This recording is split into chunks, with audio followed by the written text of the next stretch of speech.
And we're live. You are live, it says. Ooh. So, hey, everybody. Welcome to Potion Con. It's Sunday, October 22nd. And if you're joining us, it is for a very special segment. We are talking with Kickstarter. Specifically, I have Nicole Amato, the Games Outreach Lead. And she is going to talk us through Kickstarter, which, by the way, favorite crowdfunding platform here at Cardboard Alchemy. I've been using Kickstarter to fund my dreams since 2013.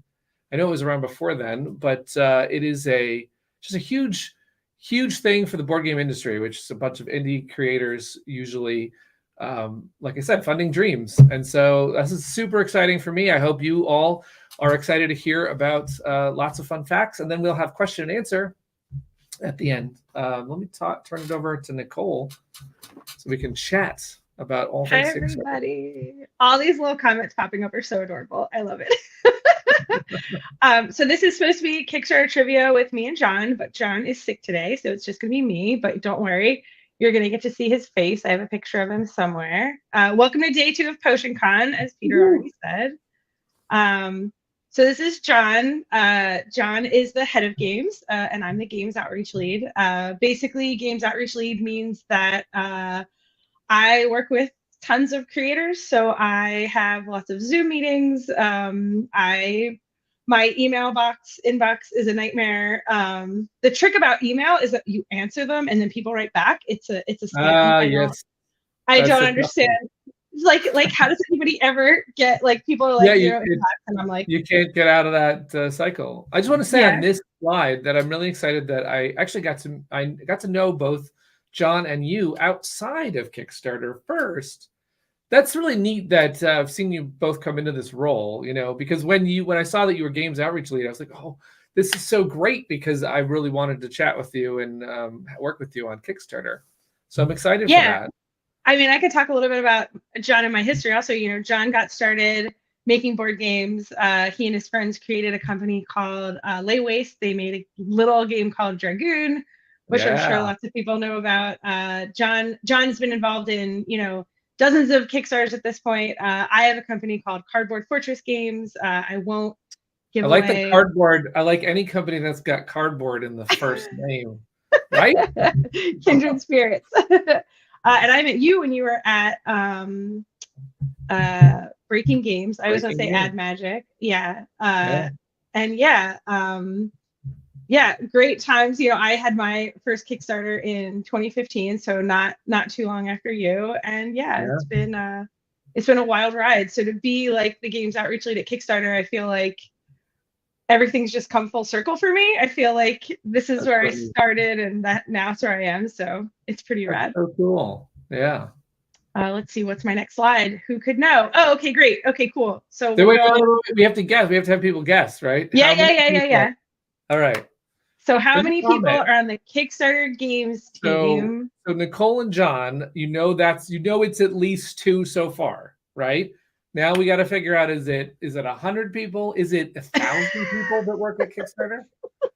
How many people work at Kickstarter on the games team? Because I know you're talking just a games team. There are other teams, right? Yeah. There's bonus if you know how many people work at Kickstarter total. Yeah, well, let's do a secondary. So everyone, 8 billion. These are great. Everyone in these, now put a slash between your answers. Do the games team and then slash total number of people that work at Kickstarter. If Nicole, do you know that number? I do. Okay, all right. I'm very curious about the second number also. So games. I know team, about how many, because we have been hiring a bunch of people recently. So yeah. Also, if you want to work at Kickstarter, jobs.kickstarter.com has all of our. Hello. Upcoming. So Charlene asked, what are we guessing? We're guessing the total number of people that work on the games team slash the total number of people that work at Kickstarter. Wait, there's a number that's higher on the games team and slash lower. I saw that also. Wait, what? Martin, you have to explain yourself on that answer. There's 8 people on the games team, but only 5 that work at Kickstarter. That might be. I'll give you another fun fact. When I checked on Thursday, we had 853 live games campaigns. So Wow. that's not including the other departments. We usually have over 3,000 total live, but 853 was the games number. So we'll get into that next because I think that tells me a lot about the percentage of games to other things. Okay, so let's give the actual number. There's a lot of guesses, great guesses. I really appreciate the guesses from everybody. I like the 7 games and 333, 20 games and 50,000. So you have a very this is going to be interesting to find out. Okay, what's the games number? Oh, there's 3. There's only 3 of us. It's only 3 of us. John, head of games, me, games outreach lead, and Asia Prieto, who we just hired back in March, the games coordinator. There was mostly 2 for a long time. There's 3 this is the most people that have ever been on the games team at Kickstarter in the history of Kickstarter. So before I got hired, it was just John for 6 months, and then he hired me, and wow. A few weeks into it, I was like, how are you doing this alone? He was like, I super wasn't. So yeah, so and then when we got a third person, I mean, Asia has been absolutely incredible. So, and then total at Kickstarter, it's just over 100. Just over 100. Okay. Yeah. So the outreach team works directly with creators, and the outreach team there's 1 person in publishing, 1 person in comics, 3 people in games, I think 3 people in design and tech, 1 person in film. Yeah. So it's how many pie wedges are there? The types of projects? I'm not 100% sure. Like 12? I should know that. I think so. 12? Yeah. I should know that answer. I want to know in the comments, in the comments, if you've backed Kickstarter, how many of you can say you've backed something that's not the games category? Because I think I have 3 other pie wedges. I backed a food project. I backed a food project, and I backed a photography project and a music project. I back a lot of music projects because a lot of nerdcore rappers are on Kickstarter. Yeah. I back a lot of clothing projects. I've gotten 2 incredible cardigans on Kickstarter. I back an embarrassing number of enamel pins. I have so many enamel pins from Kickstarter. Yeah. That's awesome. There are more people working on That's actually, I wouldn't have mentioned that, when we started Cardboard Alchemy, it was just Brad and I. So it's been 2 for a long time, and we just got to, essentially, we have five people work here, so it's 7. So amazing. So you do need to cooking items. Someone mentioned cooking items. I backed a really great baking pan that comes with these little silicone trays that you put in so that you can separate all your food and put them in at different times if you're roasting. I backed that also. I got that one. Yeah. Incredible. It changed my life. Yeah. That was so great. Yeah. I also backed, there was a socks project, and it was all socks that don't match, so you don't have to worry. It's it was great. Fun trivia. Rosie also creates enamel pins. Rosie said, I backed a lot of enamel pins, and Rosie also creates them. She does, yeah. Because Rosie's very cool. All right, you ready for the next question? Yes, let's talk about more stuff. Yeah. All right. What free gift did you get during the Flamecraft Kickstarter campaign if you solved a puzzle? I hope I got this answer right. Rosie checked, so I think I got it right. Another while people are answering that question, I have a question for you, which is, do you know how many people do that kind of stuff? I don't. Okay. I don't know. I can probably look that up, but I don't know. However, I love it. Somebody else does it. Who else does it?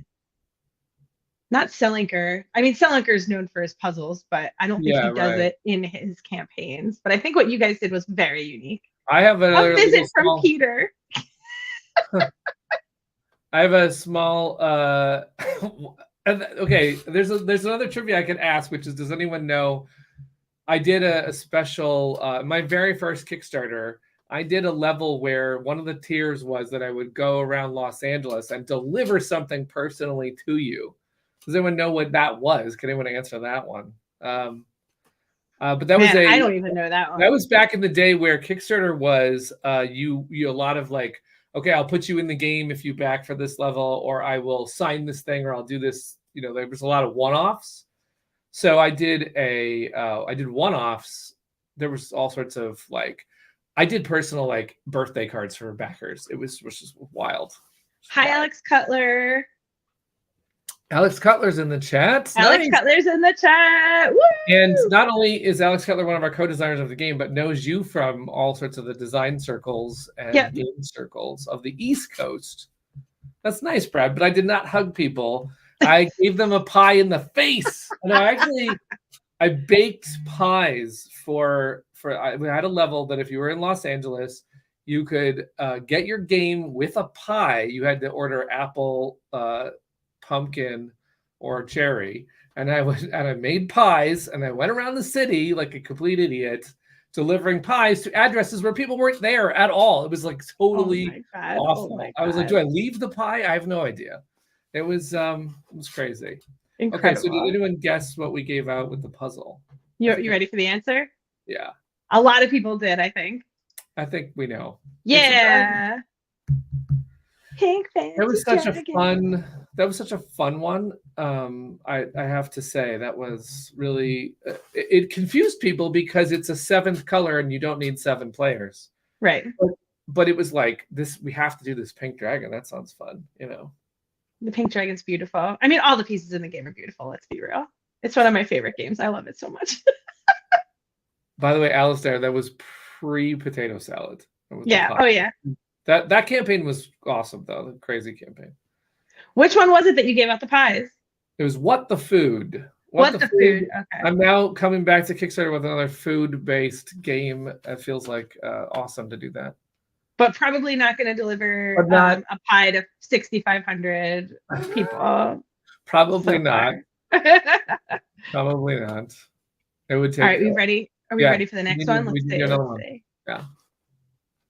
All right, this is kind of a gimme. What was the biggest board game Kickstarter of all time? And while people are answering this question, this was recently determined as of what, 2022? I think so. It was 2022 that this was. I would love to know what it was before the one that did it. I think I know, but I think I have that answer in here. I think people are probably going to guess. Exploding Kittens would have been my guess before 2022, but I don't know. Oh, look at these guesses! I love this so much. Yeah, this is fun. And I will also say, oh wait, no, it wasn't 2022. I know what year this was. I'll tell you why I know this year. Because it was 2020, and I thought, is Kickstarter going to have a problem with the pandemic? Or are people going to fund projects still? And even more, yeah. This project proved it. It proved it.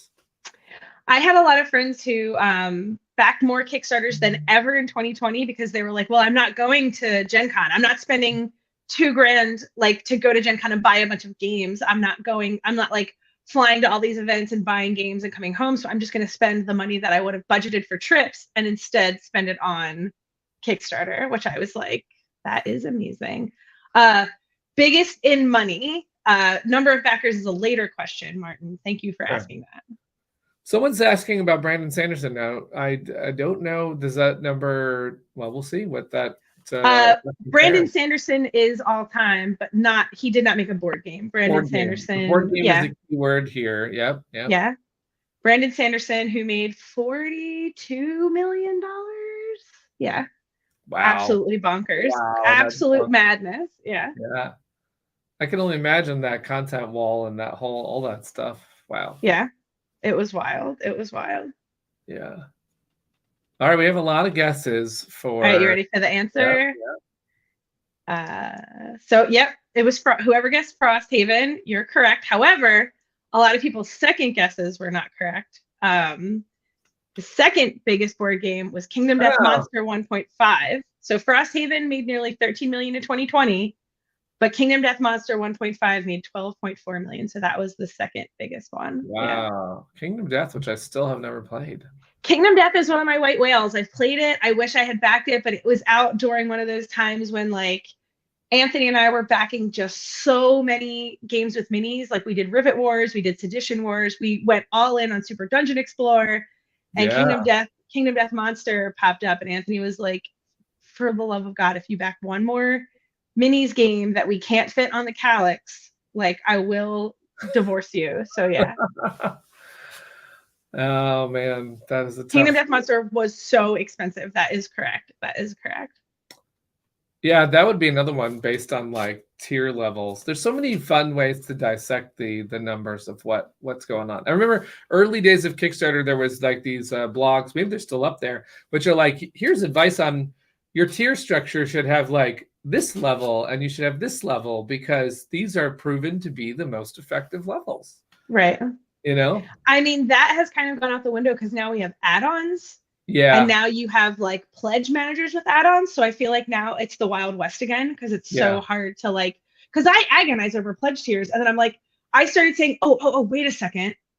Let me click on a pledge tier and see what the add-ons are because maybe I don't want the $100 level. I want one thing in the $100 level and one thing in the $30 level, but I can back the $30 level and add that other one thing as an add-on and spend $40 or $50. So I have gotten really savvy to the add-ons. I don't know if anybody else has well, and I don't know that Cardboard Alchemy is we're like we didn't use add-ons on Flamecraft because it felt like a big confusing like thing to get when you're just coming in. But then there's pros and cons because people will be like, but I want to put my plush money now so that I know it's like set. Right.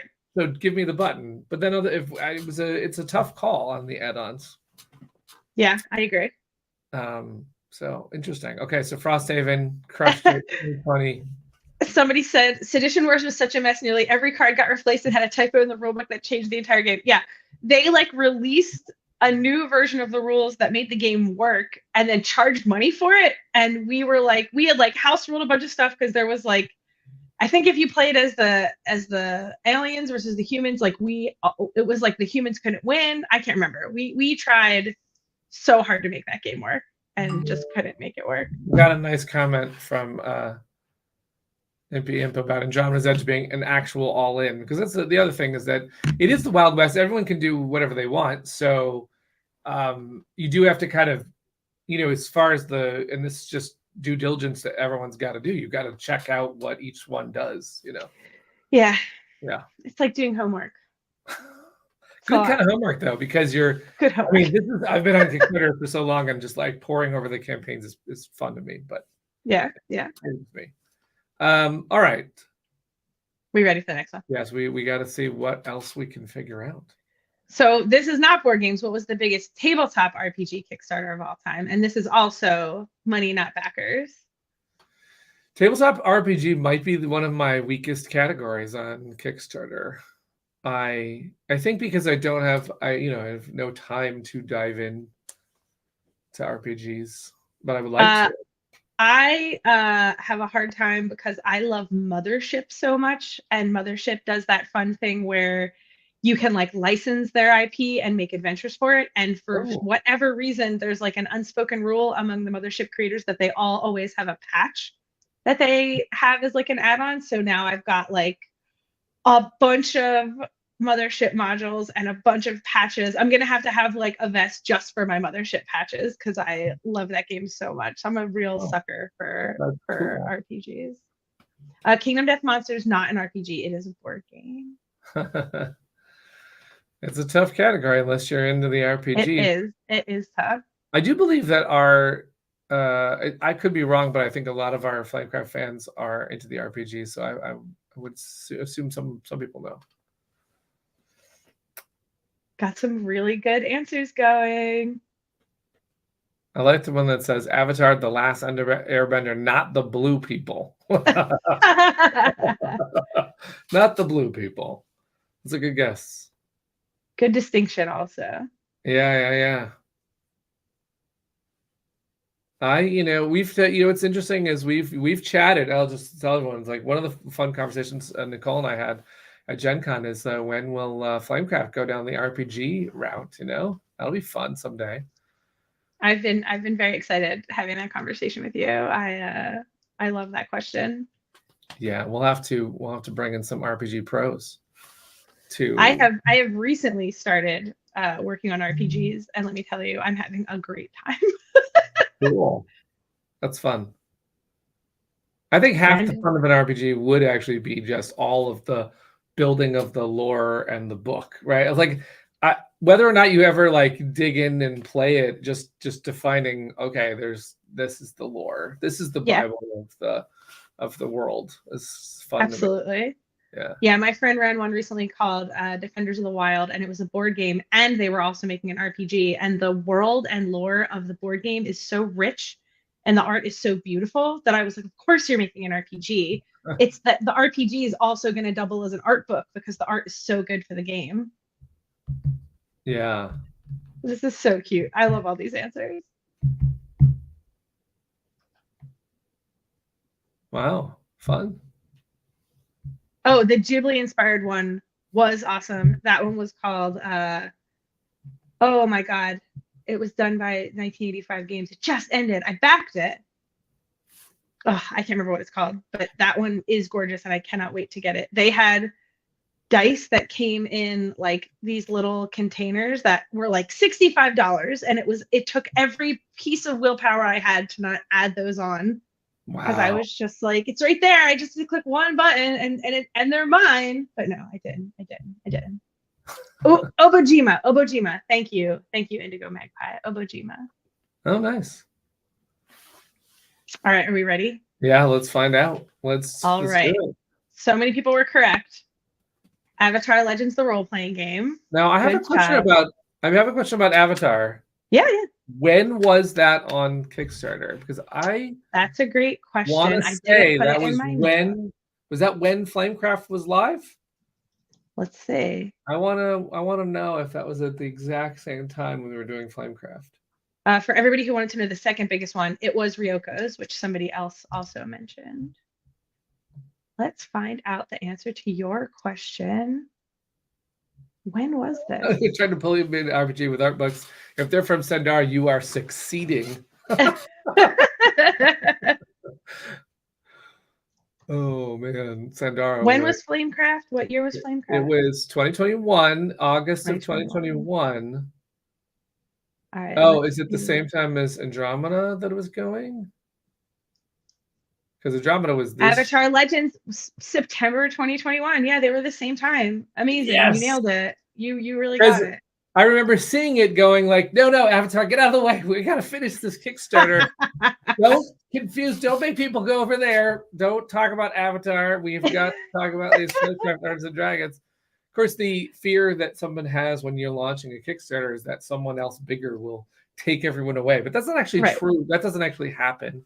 In fact, it's a good thing, because what it means is people are on the platform engaging with everybody, right? So yeah. If anybody wants to know about more role-playing games on Kickstarter, feel free to reach out to me, because I back so many. If you can see this closet in the background, that's all my RPGs. Nice. That's my RPG closet. I recently moved into this house, and it's one of the only things that I've unpacked is my RPG closet, because that's awesome. I treasure it. Yeah. Well, now I want to come to your side of the country, visit Alex and you, and then play some RPGs. Yes, please do. We also have a very cool board game cafe called Bard and Baker that I absolutely adore. So yeah, we have the board game room is not unpacked yet. I finally set up the calyxes to unpack the board game room, but they are not quite unpacked yet. So. Ooh, most disappointing RPG that wow. Yeah, I know that. I saw that question. What a tough question that is. Yeah, and we can't have Nicole answer that and burn those nice people. I mean, I think so. In 2011, when I met Anthony, for those of you who don't know, I met my husband playing Dungeons and Dragons, and we were playing 4th edition D&D. And not that one. That's actually my favorite one. People are gonna stop liking me after I say that out loud. Okay. Everybody's like, "You're cool, could we be friends?" And I'm gonna say a controversial thing, and everybody's gonna be like, "Unfollow this conversation." But we played a ton of RPGs. We played. We were in. I think we were in the Alpha for Numenera. We were doing. We had a game of. We had so many different games going, and I was like, trying to keep up with all the rules. And then we played a game of Shadowrun, like the edition that came out in 2011, 2012. And I said, hey, everybody, I'm absolutely not going to learn new rules. And we had a theme going where we were all Ocean's 11 themed characters crossed over with another character. That's fun. It was very fun, but the rules were so intense and the hacker rules were so intense that it would be like, okay, it's the hacker's turn. Everybody else is going to go to dinner for 30 minutes while the hacker does this thing alone. And then we're going to come back. And like our DM, no lie, got burnt out and had an anxiety attack. And we were like, okay, we're not going to play this game anymore. And we decided to play Sixth World, which is an apocalypse world version of Shadowrun. And that was so much easier, and we had a much better time with that. So I think Shadowrun, I guess it was 6th edition that was out in 2011, 2012. That was the most disappointing RPG.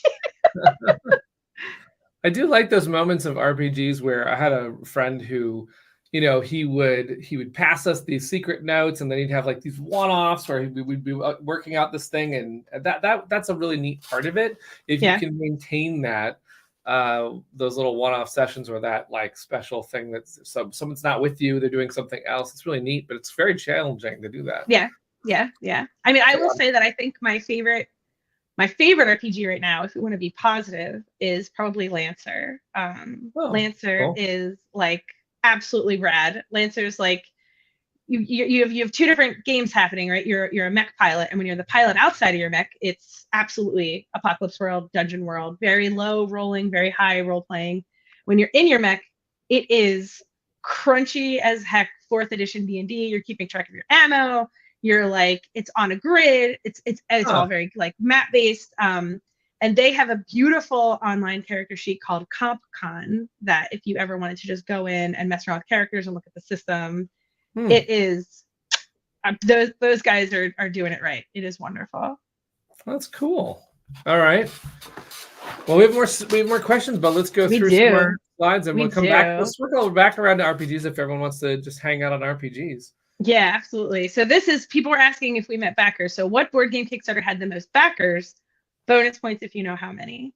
All right. So while people are answering that, the context will say for Cardboard Alchemy projects, Flamecraft was our biggest one at somewhere 29,000 and change. Wow. Which is, by the way, I just have to say, because I've never really had a video about that. That's unbelievable. That wasn't in our brains as possible that there could be that many people who came on, because, you know, the traditional board game expectation is, let's see if I can put this the right way. Like, I think my first What the Food in 2013, I had like 433 backers, something like that. And I think board games, you know, these days are hoping you get between 5,000 and 8,000 or 10,000. Like if you can have a good campaign and get to that. But there's a lot of people, of course, at different stages, and sometimes you go in and you're like, if I could just get like, you know, 500 people to say yes to this. Right. So we had 799 on Resistor, and I think we had one person cancel in like the last couple minutes, and Anthony was like, no, we were so close to 800. Yeah. I know. Yeah. So context wise, it's, you know, Flamecraft sort of is an anomaly for us. It's hard to get 29,000. Thanks for everyone who was in this chat who was part of that 29,000. So I'm like, okay, how do all the big ones get, you know, as many as they do? And let's find out. People You ready? You ready to know? Yeah. Okay. I know this one because you do know this one. Yeah, it's Exploding Kittens. I didn't know. I knew it was big. I just didn't know it was 219,382. That is a lot of people. They also have the second most backers with Bears versus Babies. Yeah. And look at the difference there. Like wildly different. That's the first and second. They're thinking to themselves, if you're running the next one, you're like, are we going to get 219,000 again? But you're like, no, actually it's hard to do that. Yeah, very hard. So I'm just doing the math on so that's like 7 times Flamecraft. Wow. You know. Wow. Yeah, it's amazing to have that kind of a number. You know, they really hit something. They really hit, I mean, cats on the internet, a simple card game. They also really did a nice job with having the not safe for work edition as the first like all thing, you know.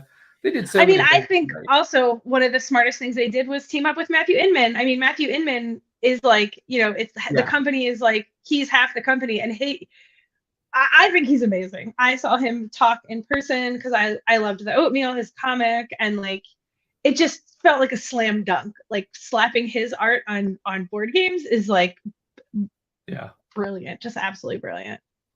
Yeah. It is sometimes it takes that pairing, It's some of the things that we talked about with Sandara, because she wasn't sure, if there was any audience that would go and back. I said, I think, you got to see this, but Yeah. I'm really excited to show her that yes, there are people who are like, yeah, absolutely, I want to see this combo. So yeah, they nailed it with that combo. There's a funny story about their box, which I think, because I used to work that when I worked at Breaking Games, Exploding Kittens at that time was a client of Ab Magic, so I know a lot of the pieces of the Exploding Kittens story. I don't think they had the words "a game" printed on the box for a while. It was just like Exploding Kittens, and you had no idea that it was a game until they realized they had to label it a game so that you knew what you were opening. That was a funny thing. They also had a theme. Their whole company was themed, like their game was also their company title, which was another thing about that whole experiment, right? Yeah. Well, it's like when a book series is known for the first book name, right? Like everybody calls it Game of Thrones, but it's Song of Ice and Fire, right? Yeah. Like that same vibe. Like, oh, Exploding Kittens is making Bears versus Babies. Wait, what? Yeah. It's I think they probably realized that as they were going, because I think they now have changed it or something. But another interesting thing about them, as far as Kickstarters, they were a huge inspiration for me, because their campaign's idea of how to do social goals redefined how I now go ahead and talk and approach Kickstarter. So they did a really fun idea with social goals, which is that you didn't have to get them all. You just had to get some, so that they could do some weird ones, and they didn't have to worry about if it was too weird, because you didn't have to get them all. Right. Fascinating idea. And ever since then, I've tried to do some of the same thing. We didn't do that exactly, but we've also been doing different things on each time we do social goals. And every time I go back and I look at theirs and go, yes, what did they do? They did this. This was interesting, And social goals are so much more fun than financial goals. Like social goals are more than just watch one number go up. You know what I mean? And I think that's like 100%. You get a lot more engagement. Like, I don't know, I think it's a lot more fun. In Critter Kitchen, people are going to see that we are doing something similar to Exploding Kittens, but you don't have to unlock everything. But we've actually got two different categories. One that is specifically tied to a thing. You have to do that to get the top part. And the bottom part is any order in any way, not all of them. So we're going to see if that, like I said, we like to have fun and do silly things and experiment. And Exploding Kittens was definitely inspiration in that. That's awesome. I love that. Backers are the best part about Kickstarter, right? It's about the connecting with a ton of people. So I feel like they are the example, right? Yeah. You ready for another question? I don't know if people are going to get this one.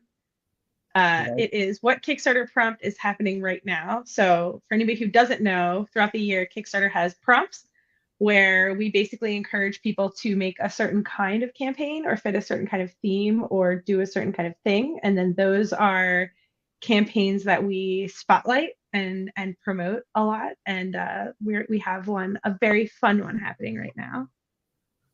So can anybody figure that out without these are interesting, because I only knew of one type of these prompts. And so now, this is a fascinating thing that you're doing with Kickstarter with these. I hope that we start promoting them more, because I feel like creators don't realize in time. Yeah. Pumpkin spice. I love pumpkin spice. Yes. Spooky season that would be a fun one to get like early enough, and then, because I do love on the internet when there's all the months where artists draw a certain thing, like it's all mermaids. Oh yeah. It's all witches and I love those months, because you just see like all of those posts about that. So prompts are fun. Prompts are so dragon. Fun. You know that next year is the year of the dragon. Ooh. This would be a good year to put Flame Bound on the interwebs. The dragon. Love that idea. I know. All right, let's see. Let's see what everyone's going. Mostly witches, Halloween. I think we're in the mood. Definitely coming very close. Everybody's definitely really close. Cool. Let me know when you're ready. Let's see it. Let's do it. Let's do it. Witch Starter. So it's witches. It's everything magic and divination. It's our open call for magic and divination projects. And if you go to kickstarter.com/witchstarter and you scroll to the bottom, you can go through all the stuff that's tagged with Witch Starter. And there is some absolutely beautiful stuff. Like some of the tarot cards are just, I'm having a very hard time not backing all the tarot cards because there's some gorgeous ones out there. Hit Point Press has an amazing one. There's a beer tarot up there that I absolutely love. Yeah, there's some really amazing stuff up there.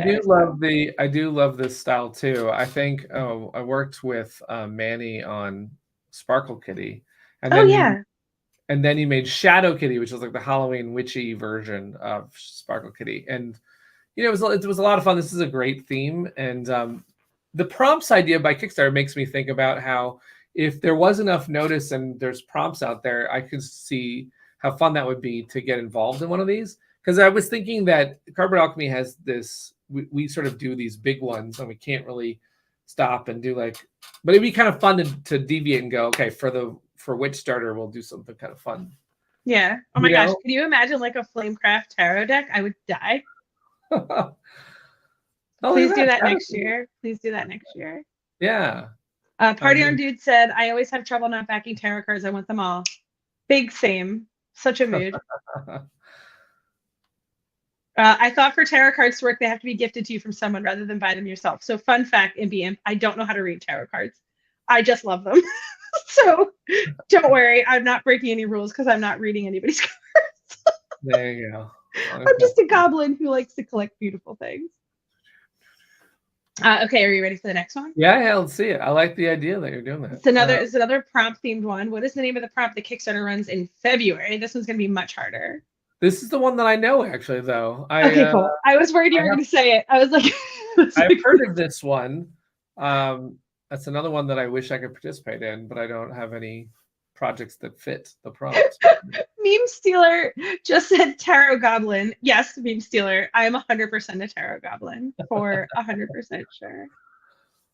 Yeah, Alex Cutler, shout out to Boob from Kurt at Smirk and Dagger. That was a brilliant retheme. Yeah. Let's see. So people said this February or next February. It's always the same. It always happens. Yeah. Yeah, it's really, if you've seen it, it's a very active prompt, actually. Make 100 is January. That is a great guess. What's the Make 100 one? Make 100 is exactly what it sounds like. It's you make 100 of a thing. So it's like people make like bespoke board games that they make by hand, or zines that they make by hand, or all kinds of stuff. It's oh my god, Kickstarter, someone said. Kickstarter. That's funny. That's really funny. The best. That's what I'm gonna call February for myself. I feel like I know someone who did a Make 100 or was thinking about it. Was it Ian that I worked with at Breaking Games? But I don't know, maybe he didn't do it. Ian Reed? Oh God, Make 100 is so up his alley because he's so crafty. That is an Ian Reed thing. I know he has something where he's like hand carving these pieces. The Make 100 sounds like the perfect thing. Outlet for him. Yeah. Brad's is funny. If January is Make 100, February is Make 28. Just one a day. Just one a day. That's easy. Sure. All right, are we ready for the answer? David's ready to find out what you run in February. I haven't seen a lot of guesses of the actual thing here. I don't think I've seen a single one. It's Zine Quest. This is the one from this past February. This beautiful art by Quanchai. If everybody knows Quanchai Moria, who's amazing. Yeah. Each February, creators convene to. This is the verbiage we had. Each February, creators convene to pore over comics, maps, and more, all under the aegis of our annual open call for small format RPG zines. Get more info at kickstarter.com/zinequest. These are the ones that seem really kind of like you're going to get super interesting RPG stuff out of these, right? Absolutely. Absolutely. I think I backed one that was like a small goblin adventure where you were, trying to get a job as a goblin or something. It was I know that one. I Yeah. know that one. I forget what it's called. Oh, it was it's such a just good so one. fresh. So I think that this is a really fun one. Yeah. Thank you for reminding me of that one. That one was a delight. So that's a really good format. Do you know how many people participate in that? Do you know? Oh, I have the data somewhere. I'm not sure. Okay. I was in charge of it this year too, and I don't remember that number. Well, you have 800 and something going on at once, so I don't know. I have so few brain cells left. I feel like an orange cat sometimes. Does that mean just like as in a general sense, if you've like 800 going on once, does Zine Quest blow it up? I guess it's a different category. It's different. It's a lot of them end up being zines, which is great. Like right now, a lot of the campaigns we have going are Witch Starter, which is great. Like just so awesome. Oh, somebody said, what is a zine? That is a great question. A zine is like a handheld, small format, basically booklet that you make yourself. So it can be like a poetry book, it can be an RPG, it can be a comic, it can be a memoir. But yeah, zine is short for magazine. It's something that you like, make yourself. If anybody lives near Portland, Oregon, there's a zine museum. Yeah, when you go to Comic-Con, you see people who are like pros and they've got definite like, oh, here's a professional comic book, and then other people are like, here's my doodles in a small book that I just made, and here you go. It's really cool to get that kind of like, raw stuff that people have just made. Alistair said, loads of Mothership stuff. You are so right. So much Mothership stuff. I love it. Pocket Flamecraft RPG. Maybe that's how it starts. And it's a zine in Zine Quest. That'd be amazing. Maybe we'll have to do that. Photography said we've got a zine on Kickstarter right now. What is it? What is it? Photography. Also, what a great name. Photography. F-A-U-X. That's so cool. Smart. Yeah. Please send me your zine to games@kickstarter.com so I can see it. Please. Thank you. All right. Let's I want to make sure we get some time for questions, so we should see if we got. So what are this is a sort of a creator question. What are the magic days for launching and ending a Kickstarter campaign for games? And I'm thinking days of the week. So what is the traditional time that people start their game campaigns and end their game campaigns? Bonus points if you think that Cardboard Alchemy either follows the launch Magic Day or the end Magic Day. I will tell you, we follow. I'm not going to say. Do you think we follow both, or one, or neither? Look at all these great people. I love them so much. This is a bunch of Kickstarter nerds. I love this so much. Alistair brings up an interesting point about Payday. I love the overflow thing about Payday, which is interesting. I would have originally thought that you would never want to go near Payday because I would personally be putting my money on rent, but or something, But a lot of people actually go, no, wait, Payday, let me spend it somewhere fun. Like let me give you something to spend it on that's fun. Okay, someone's saying Tuesday for sure, and you follow neither. So someone we do not follow the magic launch and the magic end. All right, you ready to find out the answer, which you already know, of course. Okay. I do know the magic. Tuesday is the magic launch. So magic launch is Tuesday, 10 a.m. Eastern Standard Time. For whatever reason, that's the magical time that so many people do it, and end on a Friday because you all guessed it. Friday is payday, so people end Friday usually in the evening so that you can get paid, pay all your bills, and then decide if you can back a bunch of Kickstarters. I have a different end date, and I can explain Cardboard Alchemy's reason for this. Please do. I love it. So Tuesday is definitely the day you want to go. It has become the industry standard of the day you want to go. It's the day that everyone goes. If you launch on a Wednesday, you are missing out. If you launch on a Monday, which I've seen people do, you're too early. Tuesday, that's the day, which we follow 100%. And we actually launched at 6 a.m. Pacific, which is 9 a.m. Eastern, so we're a little bit earlier than the time. Still perfect. But we are doing that 6 a.m. because we like to get Sandara in, and that's 9 p.m. Singapore time, so we don't want it too late for her. We don't end on a Friday, and I will tell you why. Because we like Thursday end because the 48-hour notice goes out on, if the 48-hour notice goes out on a Tuesday, which is the hottest day, Smart. then that puts Thursday as like, so that's your 48-hour window right there. If you make it Friday, then I do feel like you missed a hot day. So, but Peter Vaughn, spitting fire. The payday though is a really tough. That is a good point. What's so special about Tuesday? Wow, what a great question. It's just been the answer for a decade. Like when we were in our first Kickstarter, people were like, you have to launch it on Tuesday. We were like, why? And they were like, that's just I when can people tell you launch how that it. started. There was this whole thing about how people were trying to analyze it. And there was all this data about different days. And the early days of Kickstarter, people were trying out different things and analyzing. The idea is that the best thing about the Kickstarters being on a weekday is it's when people are at their desk and they don't really want to do the job that you're doing. You're like, can I just surf the internet right now? Because I want to have more fun than what I'm doing. I'm at one of those jobs where I want to stab my eyes out at like 10 a.m. I've been in those jobs and I know that's fun to do. But here's why Monday is no good. Monday, everyone's got stuff on their plate. It's the TPS report day. There's just stuff to do Monday, and Monday goes out of control. And Friday and Thursday, people are checked out. And that whole 48-hour or the first 2 days of Kickstarter are so important. And then those fall over a weekend. So you want it to fall over the weekday, but you don't want it to be at the start when there's just all this raw. I just got back from being at the beach. I don't want to think about it right now. I want to get some coffee and start to mull over my week. Now, I still think Monday could work, but the internet decided Monday could work, but yeah.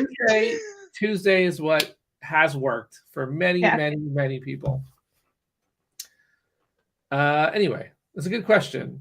But here's the thing about Kickstarters: you can break rules if you know what you can do what you got to do. Oh yeah. I remember telling this advice to the people who made Cafe Chaos, which was my design, but by the odds won out, did a campaign with my art, with my design, and they said we're going to launch Saturday, and I was like, I don't think that's a good idea. But they're like, our audience is like 14-year-olds that watch YouTube, so you don't understand what you're talking about. It's Saturday is the day we should launch, and they did launch Saturday, and they crushed it. So you got to know what you're doing. Too true. Yeah. All right. I don't know if we have enough time for the last couple. Well, we'll see. What was the game Kickstarter had at their booth at PAX Unplugged 2022, PAX East 2023, and Tokyo Game Market Spring 2023? So if anybody went to any of those shows, did you play the game that we had? And if so, what was the name of the game? I didn't play this, but I'm very curious if anyone knows this one.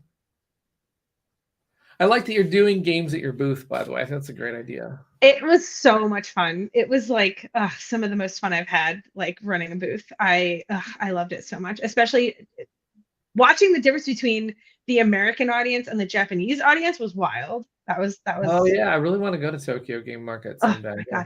Cannot recommend it enough. We went in spring. I was trying to go to the winter one, which was in December, but I don't think I'm gonna be able to make it. But I've never experienced, and I've been to a ton of shows, and I've never experienced something quite like Tokyo Game Market. Wow. Also, I brought an extra suitcase just to bring home all the games I bought.